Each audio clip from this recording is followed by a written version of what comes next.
a las sillas de ustedes para pedirles la ficha de participación. Así que por favor llenen esa ficha, que dentro de unos minutos va a acercarse el personal colaborador para pedírsela. Vamos a agradecer que vayan haciéndolo a fin de que ustedes certifiquen su participación. A continuación, convocamos al tercer expositor del Encuentro Científico Internacional 2015 de invierno. Estamos convocando al Magíster Jason Jerry Atoche Medrano, de la Universidad Nacional de Brasilia, donde es actualmente doctorando, Magíster en Ciencias Jason Jerry Atoche Medrano. El tema de su exposición es nanopartículas de magnetita nanodispersas. Las palmas de todos nosotros son muy fuertes para recibirlo. Doctor, por favor. Buenos días a todos. Quiero agradecer de manera bastante entusiasta a los organizadores del evento. Yo considero que este tipo de eventos contribuye mucho para el desenvolvimiento científico de nuestro país. Bien, como lo mencionó el presentador, el tema que voy a presentar es estudio comparativo de la síntesis de nanopartículas de magnetita, en este caso monodispersas. Siguiente, por favor. ¿Cómo estamos hablando de nanopartículas? Primero vamos a hacer una breve introducción para entender qué significa hablar de un sistema nanoparticulado. Para tener una idea de la magnitud de un sistema nanoestructurado, vamos a considerar esta línea que podemos apreciar, donde el tamaño de una célula de una bacteria oscila entre 1 y 10 micrómetros. Si comenzamos a reducir el tamaño, a considerar una escala menor de tamaño, podemos alcanzar los 100 nanómetros, que son de la orden de los virus. Si seguimos disminuyendo el tamaño, vamos a llegar al tamaño de 10 nanómetros, que aproximadamente son el tamaño de las proteínas, y continuando en ese orden podemos alcanzar tamaños de estructuras de ADN de 1 nanómetro y hasta llegar a un átomo, ¿no? Entonces, sí podemos hacer una comparación del tamaño de escala que estamos considerando. Cuando hablamos de estructuras nanométricas, vamos a trabajar en escala menores a 100 nanómetros. Lo que hace interesante de trabajar con estructuras nanométricas es que cuando nosotros disminuimos el tamaño de estos materiales, las propiedades físicas, químicas, ópticas que estamos acostumbrados a tamaño bulk o a tamaño normal, mudan cuando nosotros trabajamos en esta escala nanométrica, abajo de 100 nanómetros. Entonces, lo que nos está ofreciendo trabajar con sistemas nanoparticulares es obtener nuevas propiedades que pueden ser aprovechadas en diversas áreas. Siguiente, por favor. Así como cuando ya entendemos que cuando disminuimos el tamaño de estas estructuras, surgen estas nuevas interesantes propiedades. Por ejemplo, si consideramos una disminución del tamaño abajo de 25 nanómetros, la relación entre superficie y volumen de la partícula aumenta enormemente. ¿Y qué consecuencia trae que aumente esa relación? Es que el área superficial también aumenta mucho. Eso propicia a que podamos aprovechar esas propiedades nuevas debido a la gran reactividad, porque cuando disminuimos el tamaño tenemos una mayor área superficial. Pero, a su vez, así como aparecen estas nuevas propiedades, también aparecen otras propiedades que tienen que ser consideradas debido a las aplicaciones que pueden ser utilizadas. Por ejemplo, debemos considerar que cuando tenemos un sistema nanoestructurado, los átomos superficiales, el contorno, la superficie, el límite, presenta también menos coordinación que los átomos que están más cerca al núcleo. Entonces, ese desarreglo que existe en el límite de estas nanopartículas también tienen que ser consideradas cuando queramos aplicar para algún fin sistemas nanoparticulados. Siguiente, por favor. Ok, dentro de estos sistemas nanoparticulados, Nosotros, en nuestra línea de pesquisa que estamos desenvolviendo en la Universidad de Brasilia, en este caso trabajamos con nanopartículas magnéticas. Cuando yo hablo de nanopartículas magnéticas, puedo considerar metales como el ferro, cobre, el níquel, o puedo trabajar con óxidos metálicos. ¿Por qué es más conveniente trabajar con óxidos metálicos, como en este caso es las ferritas, magnetita propiamente dicho, F3 o 4?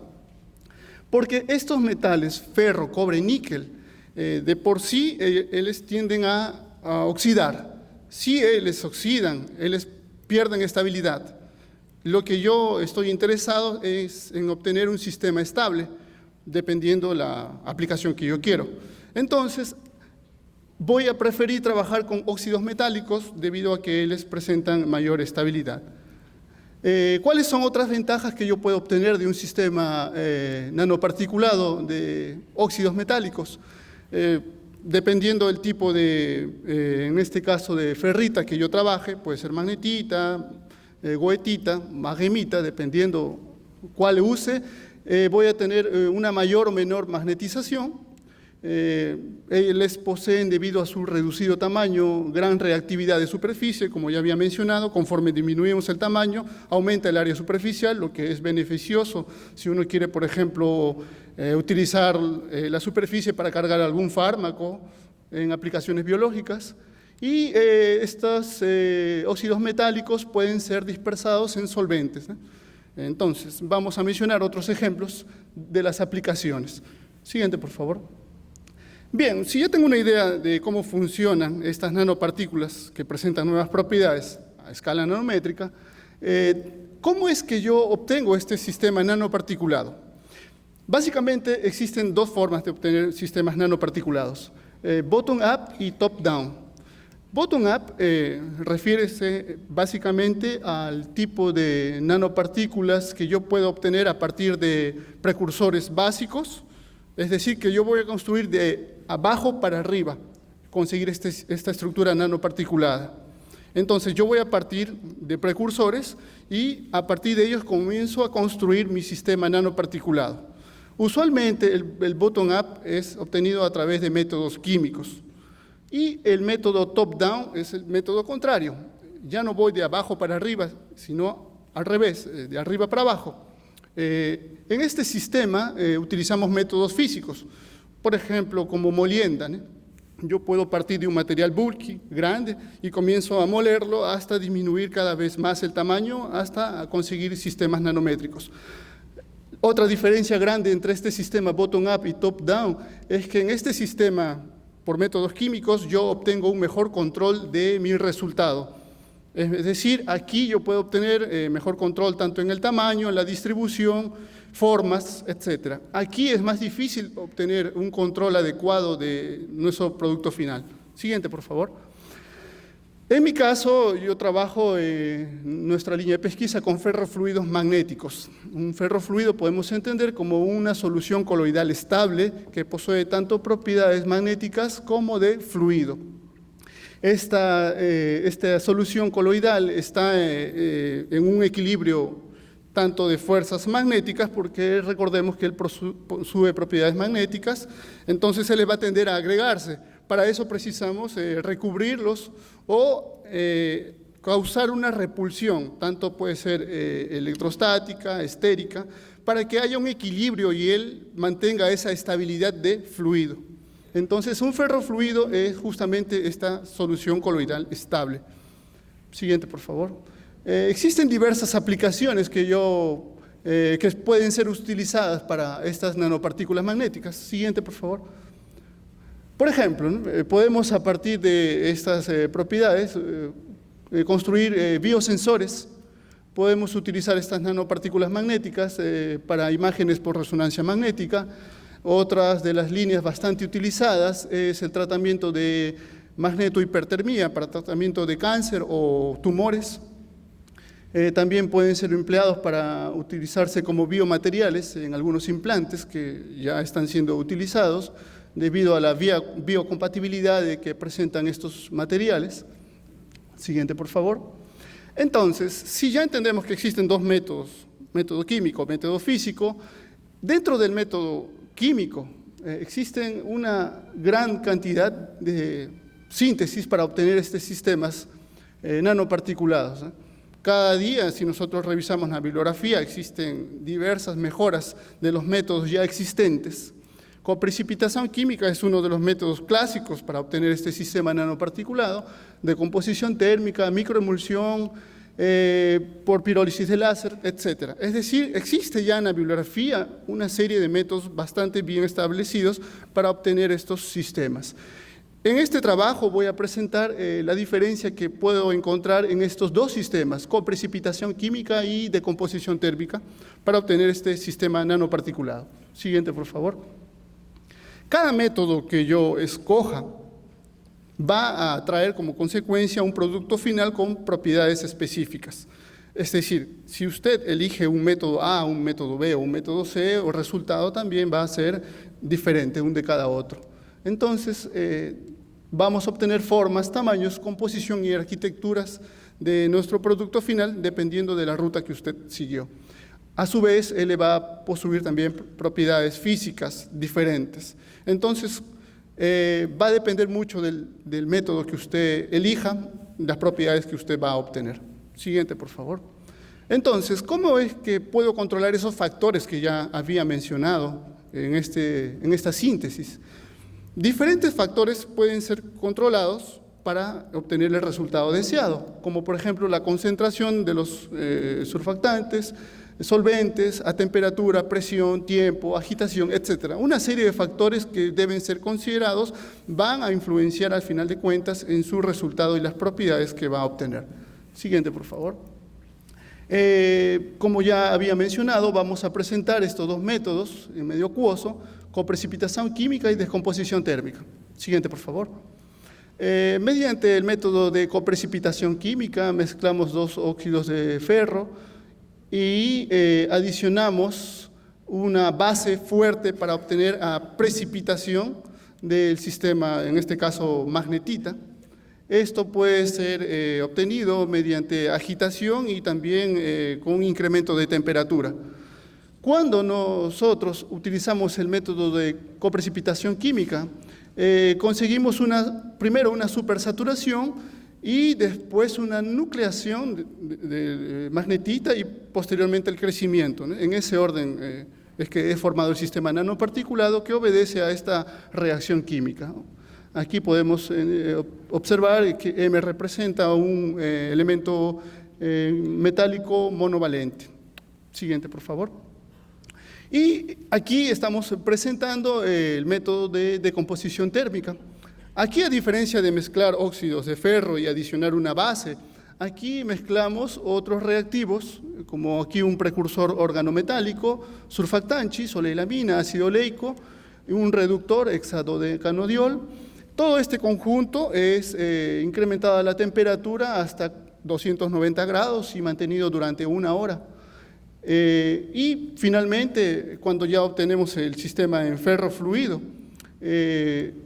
vamos a lavar este ferro fluido y después puede ser dispersado en hexano. ¿Okay? Aquí estamos presentando la ecuación química que representa el modelo de descomposición térmica y este es el sistema que utilizamos para el método de descomposición térmica. Una manta aquecedora es controlada a temperatura para no oxidar, es decir, aquí el medio ambiente sería un gas inerte, argón, y un tubo refrigerante, y así como aquí o termómetro para controlar esta temperatura. Siguiente, por favor. Aquí estamos representando cómo es que sucede el proceso de descomposición térmica. Iniciamos a temperatura ambiente, vamos elevando la temperatura, a esta temperatura acontece la reducción parcial de ferro 3 para ferro 2, a esta otra temperatura la generación del complejo precursor y finalmente a esta otra temperatura la descomposición de los complejos y la posterior nucleación. ¿Okay? Siguiente, por favor. Esto es prácticamente el sistema que nosotros utilizamos, ¿no? La manta aquecedora que llegamos hasta 200 grados, aquí el termómetro, aquí está el tubo con gas y aquí el tubo para esfriar, ¿no? Finalmente vamos a obtener un ferrofluido, y este ferrofluido va a poseer, digamos, un recubrimiento debido a estos surfactantes que les van a proporcionar una repulsión estérica, evitando que estas nanopartículas que poseen propiedades magnéticas se atraigan unas a otras y finalmente se aglomeren precipitando. Recuerde que un sistema de ferrofluido es un sistema coloidal estable. Siguiente, por favor.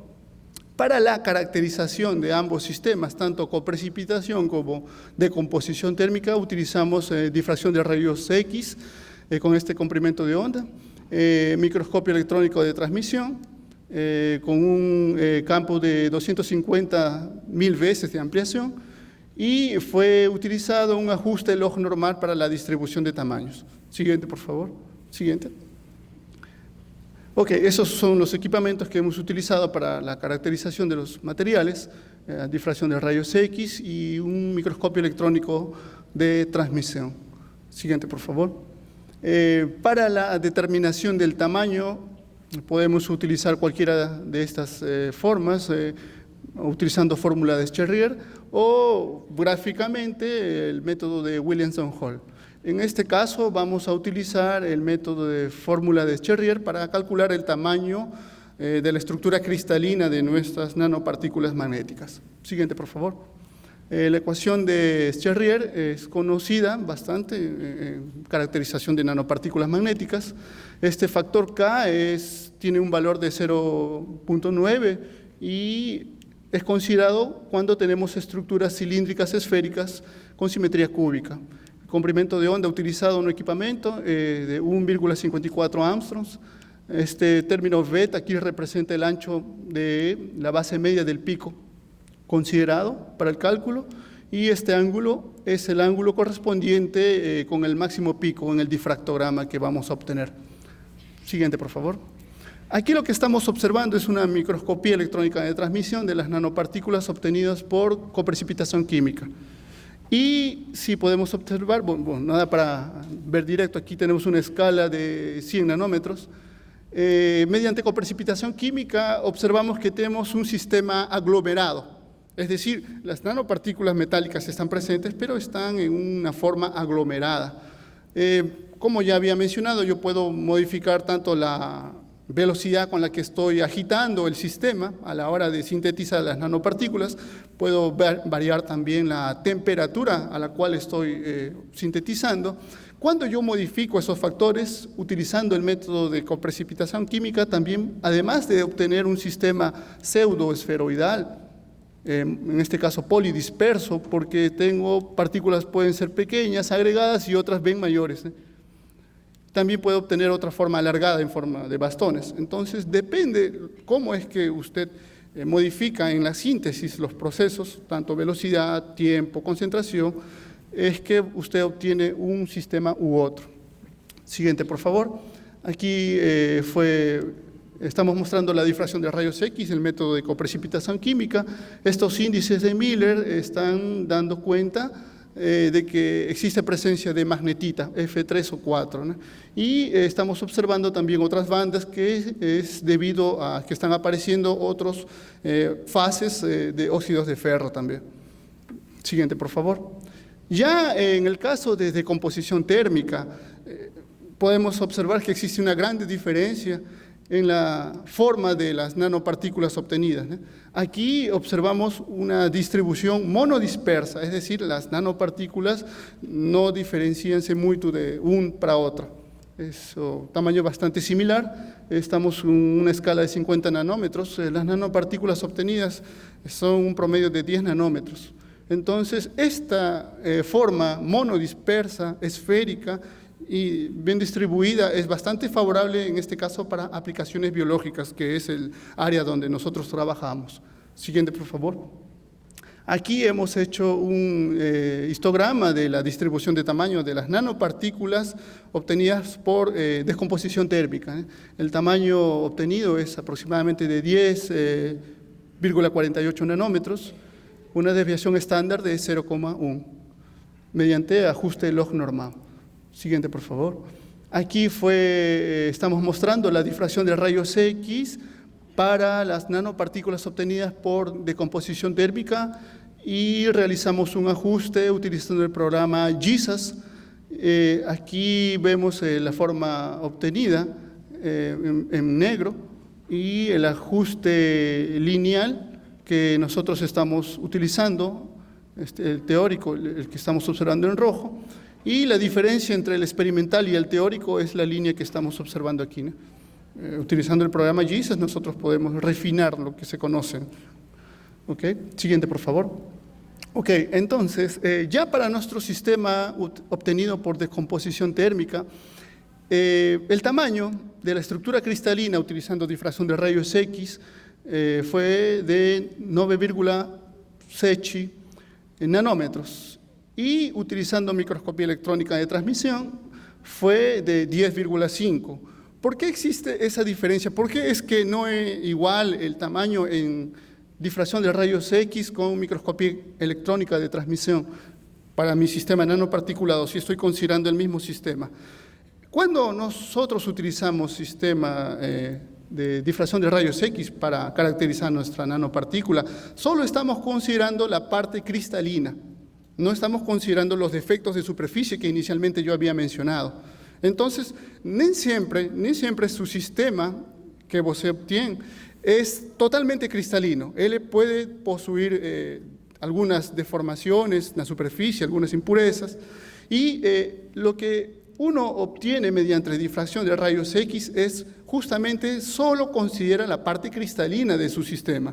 Ya cuando usted utiliza microscopía electrónica de transmisión, él considera toda la estructura en sí de la nanopartícula como un todo. Entonces, la estructura cristalina estaría más en la parte central, como si fuese el núcleo, y los defectos que usted puede encontrar serían en la superficie. No toda su nanopartícula es cristalina, en otras palabras. Entonces, hace sentido que esta microscopía electrónica de transmisión sea mayor que es la difracción de rayos X, porque difracción de rayos X solo analiza a parte cristalina, ¿no? Ok, siguiente, por favor. Bien, como había mencionado, este sistema de ferrofluido es orientado, en caso del estudio de doctorado que estoy realizando para aplicaciones biológicas, tiene que garantizar que sea un sistema biocompatible. Es decir, cuando usted obtiene un sistema nanoparticulado, nadie usa un polvo de nanopartículas de magnetita y coloca en un sistema biológico. Primero tiene que cumplir ciertos requisitos de que sea biocompatible.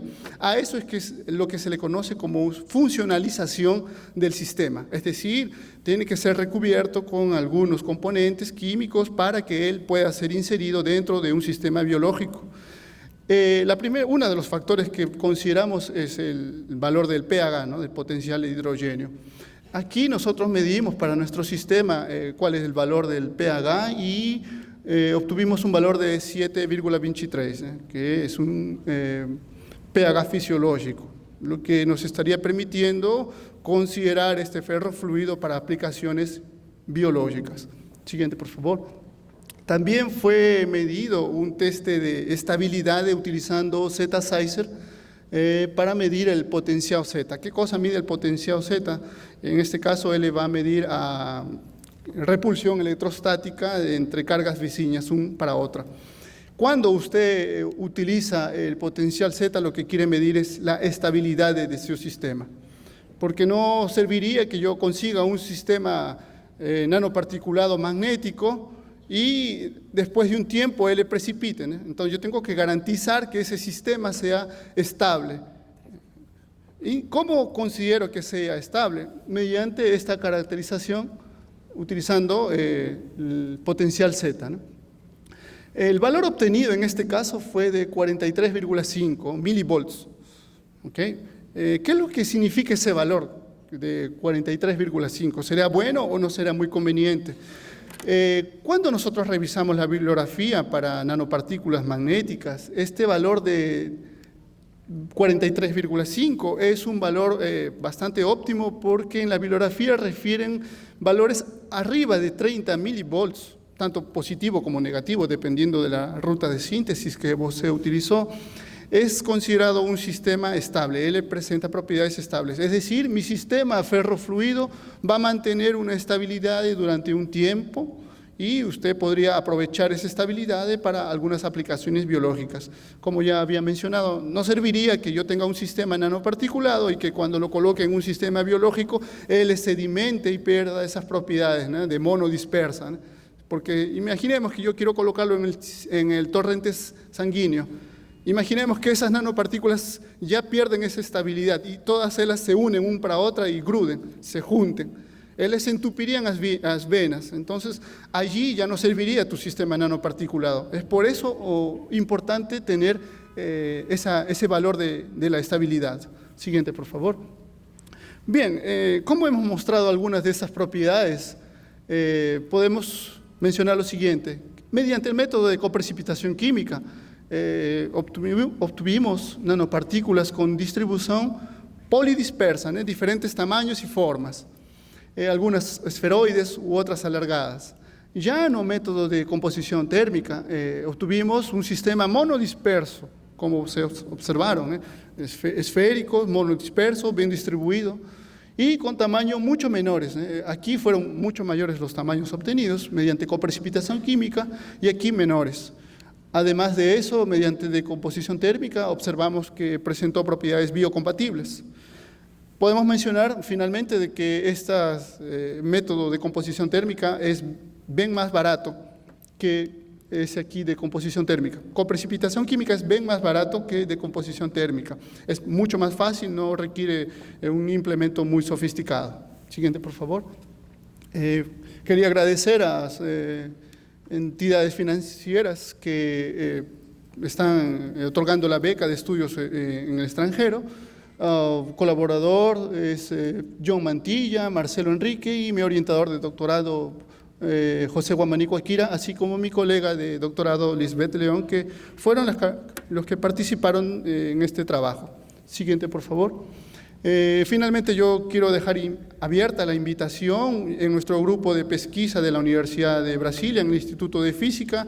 Hemos realizado una adquisición de un magnetómetro modelo SQUID de primera generación, donde podemos caracterizar las propiedades magnéticas de los materiales. Si alguno de los presentes estuviera interesado en realizar medidas magnéticas o caracterizaciones magnéticas de sus materiales, pueden entrar en contacto con nosotros y nosotros recibimos muy así abiertamente todos los trabajos interesados en realizar esas caracterizaciones magnéticas. Então, sejam todos bem-vindos, como falamos lá en Brasil. Muito obrigado. Gracias, doctor. Un momentito, por favor.